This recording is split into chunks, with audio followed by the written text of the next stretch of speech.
In the world of keynote speakers, which is the world that I'm saturated and love being immersed in, because like you with Better Up, I believe a speech can change the world. And if it changes one person, it has the ripple effect. And you might have heard a message your whole life from your mentor, your coach, your person that you lean on. And then you hear the same message in a new voice in a different time where you're more mature, literally the same idea, and it might make a difference then. So, Mhm. continuing on with this line of thinking where there's more at stake, I have the good fortune of have been doing this for 20 years, and in all industries, in all budget points, and all different types of smaller multi-thousand events. I know you worked in the NBA and American Idol, and you have a breadth of experience, so you might be able to relate to a little bit of this.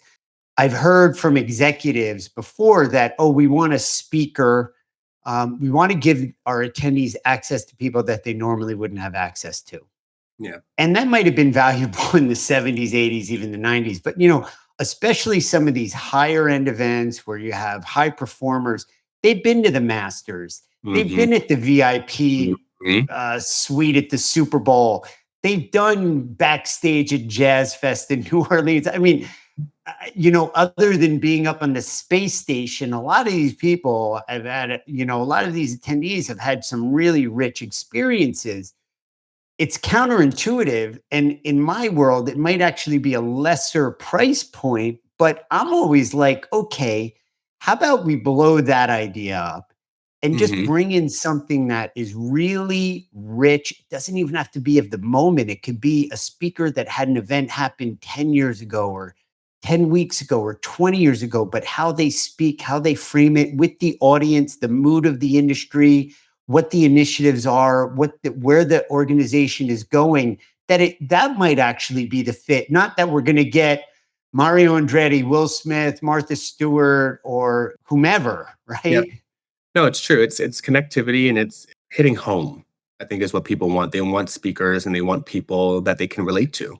That the goal or the mission or the story that this person on this stage is telling, it's attainable. It's not so far-fetched because they're an A-list celebrity and I'm never going to get to that point. I'm never going to win an Oscar. I'm never going to win a Grammy. That's just not in my cards, right? But this person, I can get there. He or she is a lot more realistic when I look at my future and my goals and the things that I want to accomplish.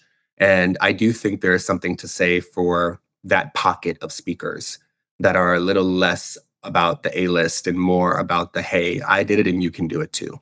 And that I've been at many conferences, I've planned many conferences where we've shifted our focus from the A list celebrities to luminaries or people that are a little bit more relatable or a little bit more approachable. And I kid you not, our survey responses have always been higher for people Yeah. like that.